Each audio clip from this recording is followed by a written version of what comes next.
El presidente de la República ha enviado la proforma presupuestaria de 2013 a la Asamblea Nacional por un monto de 32.000 millones de dólares, que representa el 35% de un Producto Interno Bruto estimado de 90.000 millones. En cifras redondas, Fausto Ortiz, ex ministro de Economía del primer gobierno del presidente Correa, está con nosotros. Buenos días, bienvenido a Contacto Directo. ¿Cómo está, Alfredo? Buenos días. A ver, la proforma presenta, según la documentación entregada por el Ministerio de Finanzas, ingresos permanentes por 22.491 millones de dólares y gastos permanentes por 19.542 millones, lo cual arroja un superávit de 2.942 millones en este sector.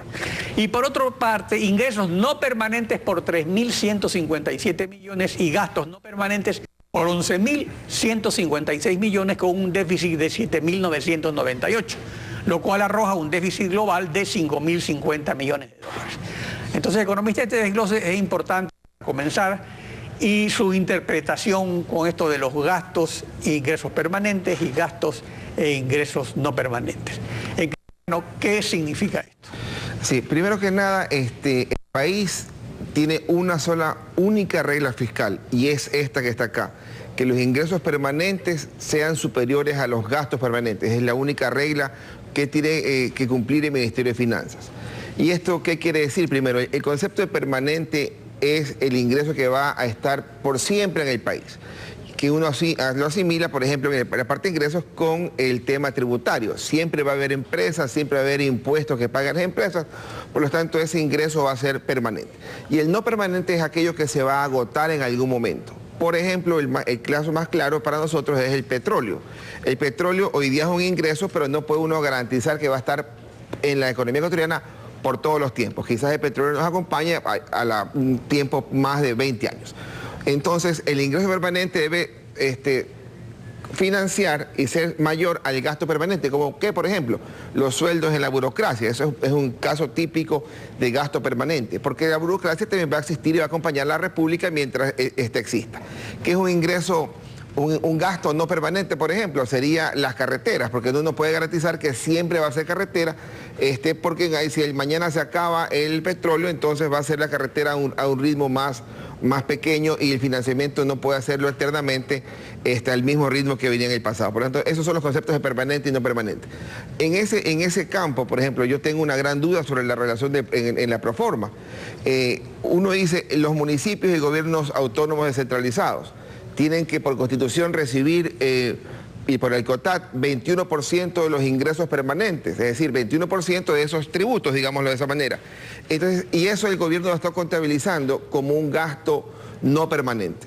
Entonces yo digo, si tiene que recibir recursos para gastar que vengan de los ingresos permanentes, para mí se convierte en un gasto también permanente. Entonces hay que subirle 2.400 millones de dólares de este gasto que está reflejado en otro sitio, y lo que aparentemente es una ventaja que tiene el gobierno, una diferencia de 2.700 millones entre el ingreso permanente y el gasto permanente, se puede reducir a una diferencia mínima de 300 millones, cumpliendo la norma, sí, pero hay que estar, yo creo... Pero ya no es una cifra igual a la que entrega el Ministerio. Claro, entonces ya la brecha que suena a la opinión pública muy amplia de cumplimiento de esta diferencia entre ingresos y gastos permanentes, se reduce quizás a 300 millones de dólares, que sigue siendo positivo y sigue ubicando al gobierno dentro de la regla.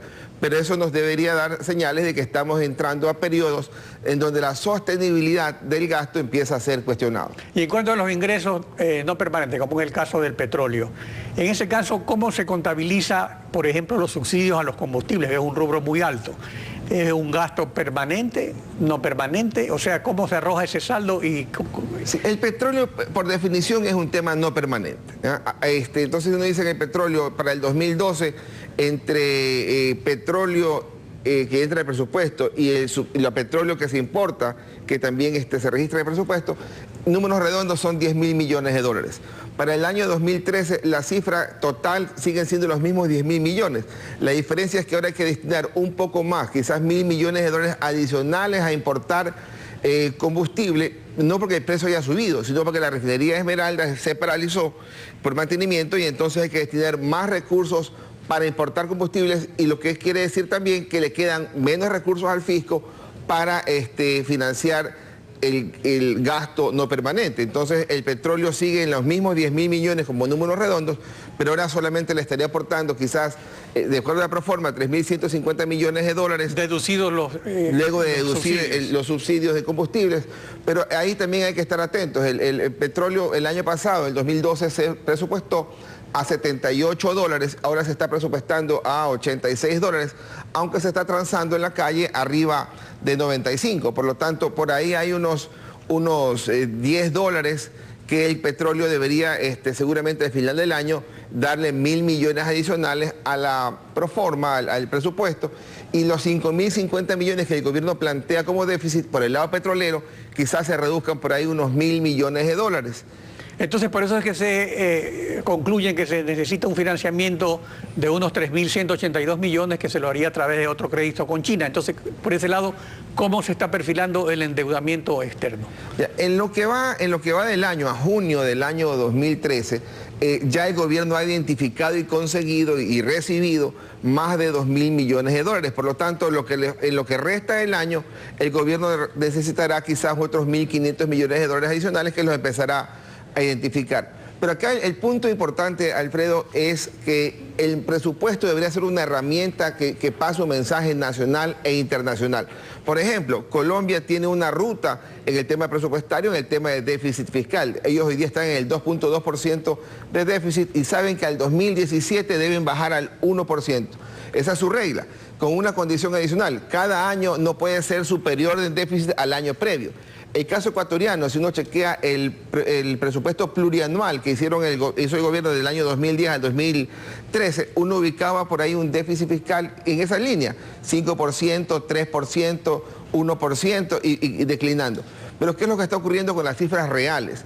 El año 2010, el déficit fiscal se ubicó por ahí en un nivel de 1.6%, el 2011 pasó al 1.1%, el 2013 el gobierno lo vuelve a plantear como un 5.6%. Es decir, ¿qué mensaje está pasando? Que no hay un control del gasto, no hay una generación de ingresos adicionales, que de un año a otro pasa, de acuerdo a la proforma, a 5.6% o se multiplica por 5. La realidad en los números que uno revisa y que puede plantear en la condición de analista, es que el déficit fiscal que plantea el gobierno del 5.5% del Producto Interno Bruto, en realidad va a estar terminando en el año 2013 quizás en un 2.5%, que sigue siendo alto porque ya el año pasado estábamos en 1.1, es decir, estamos en una tendencia distinta a la tendencia del mundo, distinta a la tendencia de los países de América Latina que están tratando de controlar en algo sus déficits fiscales. Ahora, pero eso se debe al modelo de desarrollo, o sea, la inversión pública es realmente el motor de la economía y así se ha constituido y funciona, o sea, esto se mantiene, se estanca, crece. ¿Cuáles son las perspectivas en ese sentido? Claro, el año 2012 la inversión pública y gasto capital total como porcentaje de Producto Interno Bruto llegó en el país a estar ubicándose en un 10%, 10.6%. Para el año 2013 el gobierno está planteando que esta suba a 13% de Producto Interno Bruto, es decir, hay que hay un incremento para que la inversión pública pueda ser el motor o el gran motor que ha convertido al país y ha tenido con un buen ritmo y ha ubicado al 2008 y 2011 como años espectaculares y crecimiento de 8% cercano. Pero ¿qué ocurre? En lo que va del primer semestre, de los 11.000 millones que se espera hacer inversión pública, en el primer semestre va solamente 4.500 millones de dólares. Es decir, para lograr lo que el gobierno plantea en la proforma de ir a estos 11.000 millones o el 13% de Producto Interno Bruto, necesita que el segundo semestre crezca 44% frente al primer semestre. El año pasado, con más recursos, el primer semestre con relación al segundo, tuvo un incremento del 22%, es decir, estamos pidiéndole al segundo semestre del 2013 que crezca al doble de ritmo que creció el año anterior cuando teníamos más recursos. Pero eso entonces no es factible, entonces, es utópico, es poco probable. Quizás por ahí también, aparte de los 1.000 millones que nos daba de holgura el petróleo porque se iba a aumentar, la inversión pública podría ser este año subejecutada y darnos otros 1.000 millones de dólares para que esa proforma con su déficit de 5.000 millones se ubique en 3.000 millones. Y me imagino que Carlos Marx Carrasco en el SRI hará un esfuerzo adicional en el tema impositivo para tratar de recaudar 1.000 millones más de lo que está presupuestado, y el déficit fiscal al final del 2013 se termina ubicando allá por el barrio de los 2.000 millones de dólares. Ahora, el crecimiento del gasto en relación al crecimiento de los ingresos registra una tendencia al alza. ¿Qué repercusiones puede tener esto a mediano plazo? La repercusión es la sostenibilidad, digamos. ¿Qué tan sostenible es que un país en un año presente una proforma en el lado de los ingresos frente a los números completamente cerrados del año inmediato anterior, en el lado de los ingresos que solo crezca 2%, como es el caso ecuatoriano, y que en el lado de los gastos, el gasto del gobierno en la proforma frente al gasto realmente ejecutado en el año inmediato anterior, crezca 20%, es decir, que el gasto crezca 10 veces más en su ritmo que lo que está creciendo los ingresos. Eso simplemente es poco probable de que sea sustentable. Y peor si estamos en un escenario de un precio del petróleo estancado. Precio de petróleo estancado, ¿qué quiere decir? 98 en el 2011, 98 en el 2012 y ojalá 98 en el 2013. Pero con un retraso también en la minería, que era, digamos, una fuente de ingresos que se preveía. Claro, la minería es una válvula de escape que el gobierno quisiera que ya empiece a funcionar para que el sector minero empiece a invertir por ahí al país más de 1.500 millones de dólares para que pueda compensar esa debilidad que tiene el gobierno, dificultad de hacer obra pública. Entonces, usted imagínese, si este año el gobierno no va a poder hacer 1.000 de los 11.000 millones de dólares que está presupuestado, sería muy bueno para el gobierno que alguien desde afuera, el sector privado, aunque sea exterior, ponga los recursos y compense esos 1.000 millones que el gobierno está en incapacidad de hacerlo para el año 2013. Ahora, sobre las prioridades de la inversión surge un interrogante. Se registra en los cuadros que entrega el Ministerio de Finanzas que para talento humano 161 millones, mientras educación 575, control de inundaciones y proyectos multipropósitos 356, vivienda 215 millones, agricultura 127. El presidente en su gira por Europa recientemente resaltó que el futuro está en la inversión en talento humano y eso es positivo, pero concretamente esta inversión en talento humano, que aquí se la registra como superior a otro tipo de inversiones que se consideran también importantes, concretamente ¿en qué consiste?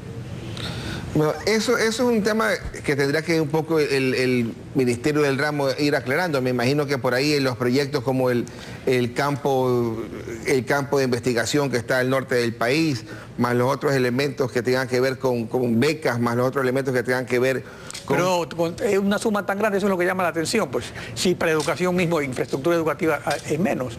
Claro, la Constitución manda que cada año medio % del Producto Interno Bruto sea invertido en sectores de educación y salud. Es decir, si un Producto Interno Bruto es 90.000 millones, como el caso ecuatoriano, medio por ciento son 450 millones de dólares adicionales en invertirse en salud y 450 millones de dólares adicionales en educación. ¿Y se cumple con eso o no? Hasta el año pasado se están cumpliendo con esos incrementos. Pero no totalmente, digamos, había... Lo que pasa es que ahí hay que estar atento en una cuestión. Cuando se hizo el plebiscito en la época del presidente Palacio y se quedó establecido en la Constitución, decían que hay que llegar no poner un plazo, pero hay que llegar a un 6% de Producto Interno Bruto y 4% de Producto Interno Bruto para los sectores de educación y salud, y que cada año se incremente medio por ciento. Si uno toma la foto en el 2005, cuánto era educación y salud frente al Producto Interno Bruto en ese año, y toma la foto en el 2013, cuánto es, a pesar de que se ha dado el medio por ciento de incremento en las proformas, es muy probable que hoy día tengamos o destinemos menos recursos del Producto Interno Bruto al sector salud y al sector educación. Porque el sector salud y educación... Eso es que, sin embargo, se ha incrementado la inversión. Así es. Entonces yo desde esa parte de educación me imagino que una buena parte se hará en talento humano y se lo contabilizará en lo que tiene que ver en este medio por ciento. Y también puede ocurrir que si se asigna una cantidad tan grande, finalmente tampoco se concrete o se realice, lo cual alivia el déficit. Claro, pero es más probable que lo que tenga que ver con inversión pública no se cumpla, porque los otros gastos, el gasto que también uno puede identificar como gasto corriente, salarios, que buena parte de aquello puede estar contabilizado en ese rubro, eso sí se cumple al 100%. ¿Y la tendencia en cuanto a salarios, cuál es? Si uno observa el gasto corriente en lo que tiene que ver salarios, y lo compara con el Producto Interno Bruto y lo compara a la vez con otras economías latinoamericanas, se da cuenta que Ecuador está bastante cercano al promedio, es decir, no estamos como país gastando exageradamente en el gasto promedio, en el gasto de sueldos y el gasto corriente. El asunto, cuando uno dice el gasto representa casi el 30% del Producto Interno Bruto, uno tiene ahí dos elementos que en el pasado no estaban presentes, es decir, de 2007 para atrás. Primero, perdón, cerca de 6.000 millones de dólares en lo que tiene que ver con subsidio petrolero, importación petrolera, que el año pasado ya el déficit o la pérdida en combustibles superó el impuesto a la renta. Es decir, el año pasado fueron 3.800 millones de dólares de pérdida en combustibles importados y fue mayor que el impuesto a la renta, situación que no había ocurrido desde el año 2007, donde ocurrió exactamente igual. Y otro elemento adicional es la inversión pública. Antes de este gobierno la inversión pública era un 4% del Producto Interno Bruto, en la actualidad estamos hablando del 11%. Por lo tanto, hay esos dos elementos que son entre 6 en subsidio y 7 en inversión pública, hay 13% de incremento en el gasto que no estaban contabilizados o no se registraban en el periodo previo a este gobierno. En ese sentido, ¿cuáles son las perspectivas para el cuatrienio? Las perspectivas son que el gobierno tiene que darle espacio y llamar con mucha más fuerza al sector privado para que vaya a cumplir el espacio que el gobierno no puede cumplir en lo que tiene que ver con inversión pública. Tiene que el gobierno identificar nuevas fuentes de financiamiento, bien sea porque o amplíe la base, que ya es bastante difícil que se amplíe, porque el gobierno ya ha hecho un esfuerzo enorme en ese campo, o simplemente es generando mayor producción. Pero esa mayor producción va a requerir también, sobre todo, reglas claras y un mensaje que invite a la gente a invertir. O sea, no invita a invertir una proforma con 6% de déficit y con un financiamiento poco probable de obtener. Y por eso el gobierno del año 2014 está planteando de que quizás tenga que irse a buscar financiamiento en los mercados internacionales que fueron ampliamente criticados en su mismo mandato. Por lo tanto, el futuro es una cercanía mucho mayor entre el sector público y el sector privado, con dificultades porque esa parte le choca con la parte política que el gobierno maneja. Fausto Ortiz, gracias por su participación en Contacto Directo. Gracias a usted. Son las 7 de la mañana con 21 minutos. En instantes vamos a estar con Antonio Ricaurte, exalcalde y exconcejal de Quito. Sus puntos de vista sobre la movilidad y seguridad ciudadana en la capital de la República. Lo revisamos al volver, quédese en nuestra sintonía. Las masas humanas más peligrosas son aquellas en cuyas venas ha sido inyectado el veneno del miedo al cambio. Lo dijo Octavio Paz, poeta y ensayista mexicano.